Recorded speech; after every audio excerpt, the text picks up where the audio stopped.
ეს ბრუნდებით სტუდიაში მცირე სარეკლამო ჭრის შემდეგ, გადაცემის მეორე ნაწილში და დარჩენილ დროის განმავლობაში ჩვენ ვისაუბრებთ დღეს გამართული წილისყრის შესახებ. ბუნებრივია ქართველები განსაკუთრებული მოლოდინით ელიან, საერთოდ მიმდინარეობას, როგორც ევროპის ლიგის, ისე ცხადია განსაკუთრებით ჩემპიონთა ლიგის, იმიტომ რომ თითო გუნდი ამ გათამაშებიდან ჩამოვა 11 აგვისტოს თბილისში. გადაცემის მეორე ნაწილში ჩვენ ვისაუბრებთ გამართული წილისყრის შესახებ მუსიკოსთან გია ბაღაშვილთან. გია, დიდი მადლობა გადაცემაში. პრაქტიკულად მე და შენ ყველა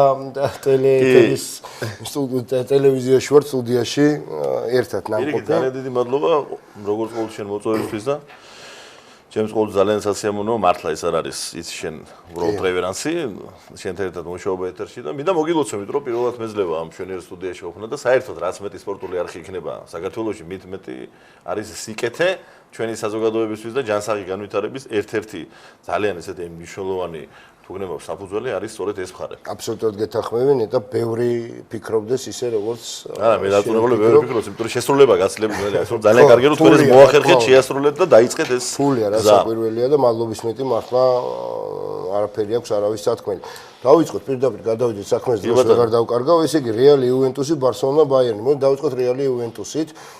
ჩვენ ნახეთ ეს ეხა ბოლო მატჩი სიმართლე გითხრა მე მონაკოსთან იუვენტუსის ორ მატჩიან დაპირისპირება ვერ ნახე, მაგრამ ნახე რეალი ატლეტიკო.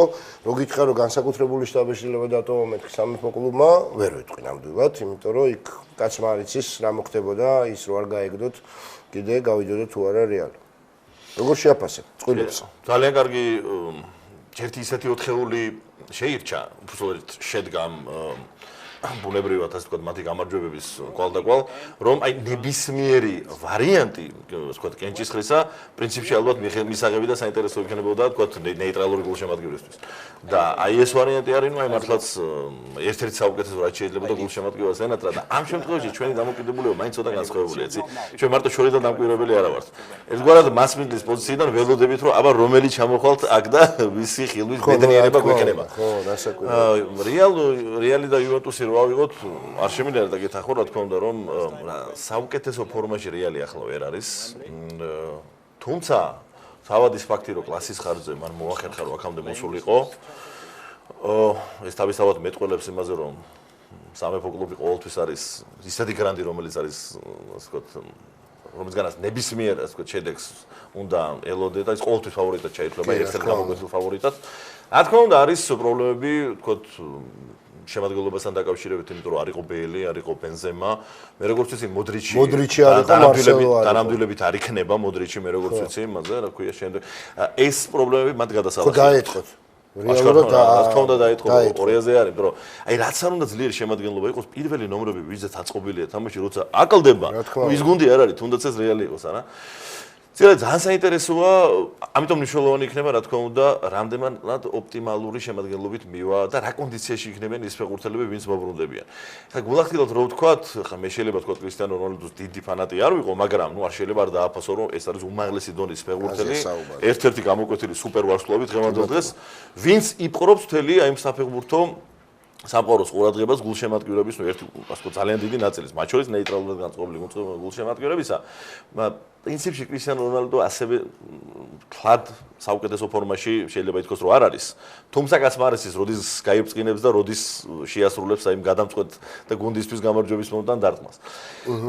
ძალიან დიდი ინტრიგა იქ აი ამ დაპირისპირებაში იტალიელი მწვრთნელი ანჩელოტი მისტერ 1-0-ს უწოდებენ სხვაგვარად რა მისი საფეხბურთო კონცეფციიდან გამომდინარე და ტორინის იუვენტუსი რომელიც პირდაპირ შეიძლება ითქვას რომ დღეს არის იტალიური ფეხბურთის ფლაგმანი 12 წელი არ ყოფილა ნახევარფინალში კი და ეს მარტო იუვენტუსის არა პრინციპში აი მილანის აღზევების პერიოდი რომ არ ჩავთვალოთ უბრალოდ მას შემდგომ პერიოდს თუ გადავხედავთ არა ნუ რა თქმა უნდა თქო დომინანტურ ძალად იტალიური ფეხბურთი აი თქო აი ლიგაზე თქო ბოლო წლების განმავლობაში ნაკლებად ითვლება და ამ ხრი იუვენტუსს რა თქმა უნდა ყველაზე მეტი შანსი აქვს დღევანდელ დღეს იმიტომ რომ ძალიან კარგად დაბალანსებული გუნდია და აი რო უყურებ მათ თამაშს სრული შეგრძნება გაქვს რომ ისევე როგორც აი საუკეთესო ფორმაციის იტალიის ნაკრებთან რომ რამდენად ძნელია რომ მოუგო მით უმეტეს ორ მატჩიანი თქო დაპირისპირება მასთან ნუ აი ჩამოყალიბებული როგორც არის იტალიური გუნდები კლასით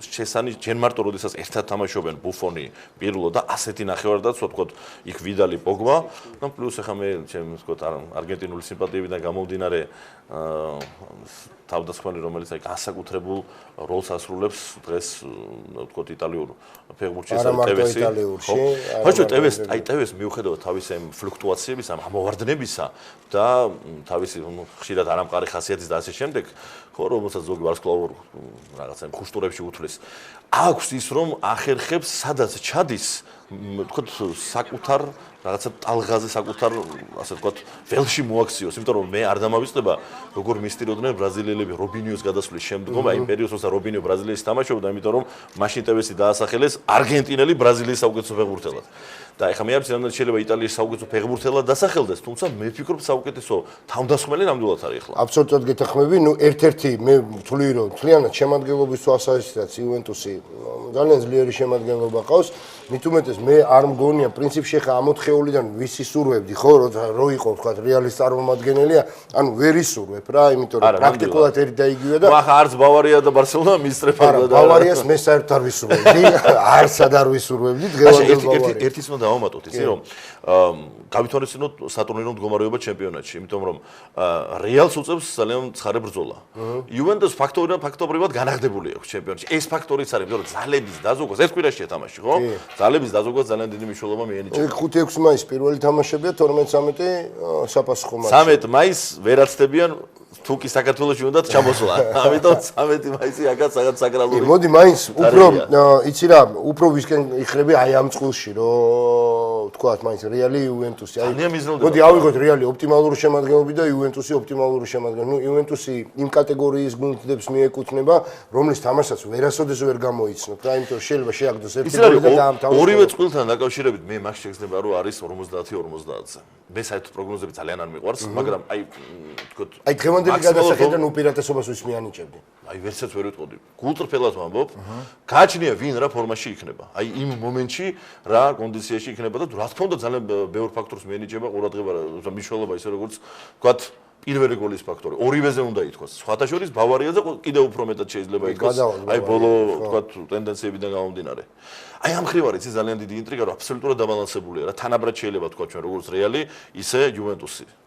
ესე იგი ჩემპიონთა ლიგაში მე ვიტყოდი რომ მე მაინც გონია რომ გულშემატკივრისთვის იდეალური წყვილები გამოვლინდა, იმიტომ რომ ეხა რეალი იუვენტუსი 4 ამხელა გრანდი ძალიან საინტერესო თამაში რომ რომელიმე არ იყოს გამორიცხული არ არსებობს ხო რა თქმა უნდა. მოდი გადავიდეთ მეორე წყვილზე ბარსელონა ბაიერნი. ბაიერნის გაგონებაზე ხა იმათ რა ემართება მე მემართება მაჟრიალებს და იმათ რა დაემართება წარმომიდგენ მე მოდი დავიწყოთ ბაიერნით რა იმიტომ რომ რეალურად რაც ამ გუნდმა ეხა გააკეთა რაც არ უნდა იყოს ვინც არ უნდა იყოს კია ალბათ დამეთანხმები თანამედროვე ფეხბურთში ორბურთიანი უპირატესობის ამოღება პირველ ტაიმში ნუ ამოღებაც არის და ამოღებაც ფაქტობრივად ჯოჯოხეთი მოუწყეს ბრაზილია გაუმეურა გუნდმა ის რაც გააკეთა ნაკრებმა ცოტა ხნის წინათ აბსოლუტურად ისეთივე ტერორი იცი არის ერთ-ერთ კომენტატორს ჰქონდა შეიძლება ქართულს ეს ფრაზა და ძალიან მომეწონა რომ აი ერთ კვირიანი ნერვიულობა და ეს განცდები მათ შორის გულშემატკივრებისა არ აპატია და დასაჯა ბავარიებმა. აი ესეთი განცდა იყო, იცი? ეს არ იყო უბრალოდ აი მარტო თავისთვის არ მოიგეს. არ მოიგეს, აი მოკრივეებთან პარალელურად გავალ ეს არ იყო ხულებით მოგება. ეს იყო უბრალოდ გალახეს. მეტოქე. კი, მე პირველი ტაიმის ბოლოსკენ უკვე ეჭვი გამიშთა რომ იმათ თეთრი პირსახოცი არ ქონდათ. მიუხედავად იმისა, რომ უმეტესობა ცალკე აღებული გოლები რო ავიღოთ, ხო? იყო თავით გატანილი, მაგრამ აი საერთო პრესინგი, უმწეობა, რასაც უქმნიან ხომ ეს ზონებს რომ შეუჭამენ თავიდან ბოლომდე და აი ეს მაგ აჩვენა რომ მაგ მიუხედავად იმისა რომ თქვა რობენი შვაინშტაიგერი რიბერი ამხელა ძალა ნახევარი გუნდი არ ყავდა პრაქტიკულად ამის და მიუხედავად თუმცა აი ეს ნახევარი გუნდი რასაც შესამართლიანად აღნიშნა უაღრესად მნიშვნელოვანი იქნება ამ დაპირისპირებაში აქაც ძალიან მნიშვნელოვანია ბავარია რა შემადგენლობით წარსდგება კარგი მოდი ვიდრე ბარსელონაზე გადავალთ გავიდით კიდევ ერთი სარეკლამო ჭრა გვაქვს პატარა და დავბრუნდეთ და გამოვიდეთ საუბარი ბარსელონაზე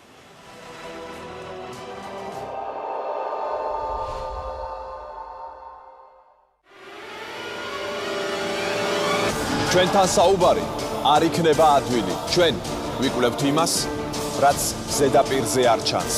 ჩვენ სიღრმეები გვაინტერესებს. აქ აღარ რჩება დრო იოლი შეკითხვებისთვის. ჩვენ თვალს არაფერზე ვხუჭავთ. სანაიას ეთერი. ყოველ დღე.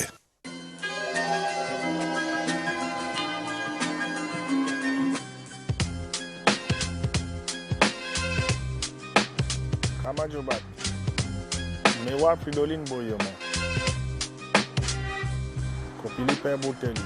ლეგიონერების ცხოვრება საქართველოში. რა საქმიანობენ ჩვენს ქვეყანაში და როგორია მათი თვალით დანახული საქართველო? აღლა გადაცემა ლეგიონერის წამყვანი ვარ.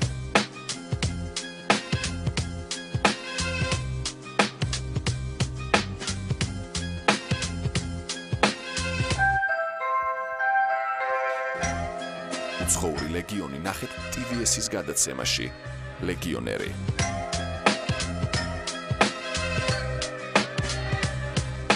ყოველ სამშაბათს 21 საათზე. როგორია ქართულ ფეხბურთში არსებული რეალობა, ეთმობა თუ არა სათანადო ყურადღება ბავშვთა ფეხბურთს, მწვრთნელთა განათლებას და ინფრასტრუქტურის განვითარებას. კითხვები, რომელიც საფეხბურთო საზოგადოებას აწუხებს. ამ კითხვებზე ამომწურავ პასუხებს ჩვენგან მიიღეთ. ეროვნულ და ასაკობრივ ნაკრებებში მიმდინარე მოვლენები, ახალი სახეები და ხედვები. იზრდება თუ არა თაობა, რომელმაც ნაკრების მაისური უნდა მოირგოს. მოისმინეთ სპეციალისტების და კომპეტენტური ადამიანების მოსაზრება პირდაპირ ეთერში. გაამართლა თუ არა 16 გუნდიანმა ჩემპიონატმა. დაძაბულობა სატურნირო ცხრილი ზედა ნაწილში. თამაშები მაყურებლის გარეშე და პესიმისტური დამოკიდებულება ეროვნული პირველობის მიმართ. რა არის მიზეზი? კითხვა, რომელიც ჯერ კიდევ პასუხგაუცემელია. მოკლედ, ყველაფერზე ამ სტუდიაში ვისაუბრებ. ყველაფერი ქართული ფეხბურთის შესახებ გადაცემაში ჩვენი თამაში. და რაც თავარია, დაგვირეკეთ და თავადაც მიიღეთ მონაწილეობა გადაცემის ველობაში. ყოველ ორ შაბათს TVS-ის ღამის ეთერში.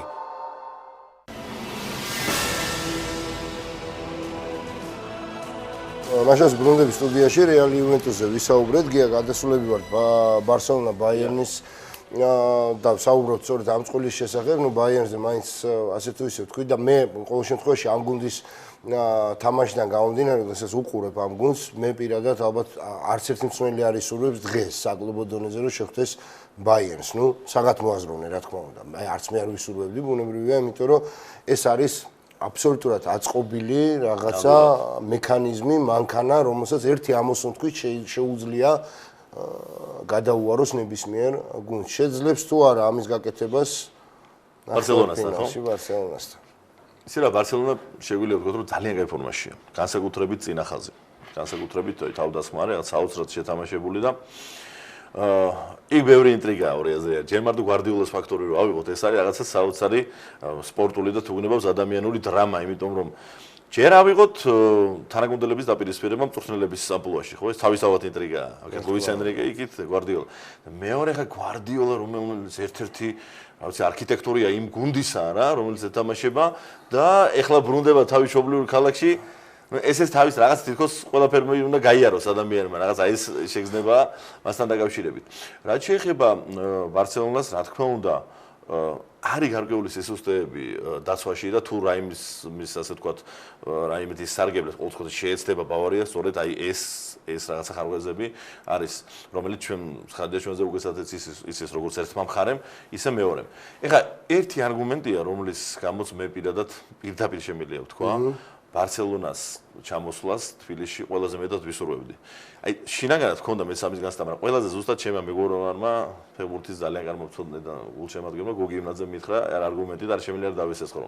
იცი რა, აი ცალკე აღებული ვთქვათ კრისტიანო რონალდო პორტუგალიის ნაკრებთან ერთად შეგვიძლია ვიხილოთ, ხო? ასე ცალკე აღებული არაერთი კიდევ სხვა ვთქვათ ვარსკვლავი, მაგრამ ნეიმარი, სუარესი და მესი რომ ერთად ვნახოთ ვთქვათ ქართველებმა თბილისელებმა საქართველოში ერთადერთი შანსი მე თვითონ ეს არის, იმიტომ რომ სანამ ესენი თამაშობენ დინამო რო იქ ვერ გავა ამაში ყოველ შემთხვევაში 99.9 და კასპარის რამდენი პროცენტი სამწუხაროდ დარწმუნებულები ვარ და რეალური შანსი ეს არის.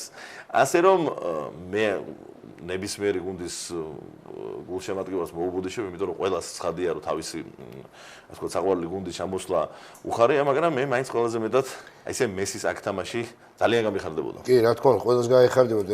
იმ გულშემატკივარსაც ალბათ ეხა გიყვარდეს ფეხბურთი და არ გიხაროდეს მესის თბილისში ჩამოსვლა, ცოტა ანომალიური მოვლენაა. ჩემი აზრით, თუნდაც რეალის გულშემატკივარი იყო თავგადაკლული ეხა წარმოუდგენელია ეგეთი რა. მე აუცილებლად მინდა შენი მოსაზრება მოვისმინო ერთ დეტალთან დაკავშირებით. ადრე იყო რა ბრაზილიის ნაკრები, როდესაც თამაშობდა, გამიტან ერთს, გაგიტან სამჯერ მეეც, ოთხჯერ. იყო პერიოდი, როდესაც ბარსელონა, თქვათ, თუნდაც იყო იმ პერიოდში, როდესაც ლუის ენრიკე იყო, გვარდიოლა იყო, იმ პერიოდის ბარსელონაც იყო აი ესეთი გუნდი და დღესაც მე ვთვლი, რომ მაინც ამ გინდა არ გინდა ამ გზას მიყვებიან, რომ გამიტან ერთს, გაგიტან ოთხს. ბაიერნთან ეგრე არ გამოვა. იმიტომ რომ ბაიერნს აქვს უნარი გადაკეტოს ზონები, თამაშს გადაეწყოს, გადმოეწყოს, იდეალურად მოირგოს ის 90 წუთი რა მომენტშიც და რა სცენარითაც დაჭირდება. ეს ფარი ძალიან კარგად იცნობენ, 200-ზე არის.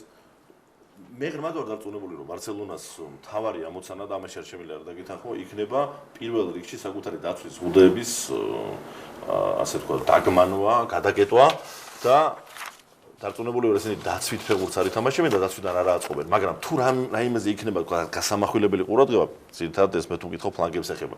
მაგრამ იგივე თქვა ცენტრსაც გარკვეულწილად. იმიტომ რომ წინა მხარეს თქვა თამაშის ორგანიზებას რაც შეეხება, ეს შეიძლება ითქვას რომ ავტომატიზმამდე აქვს მიყვანილი და პლუს ეხა რაც ძალიან მნიშვნელოვანია ესეთ ტიპის თამაშებში, თქვა ინდივიდუუმის ფაქტორია რა. აი ამ ხრივ ერთ-ერთი მაინც რაღაც მნიშვნელოვან მხარეს რო გააკეთებს ამის შინაგანი რწმენა, თქვა ბარსელონას გულშემატკივარს რა თქმა უნდა აქვს.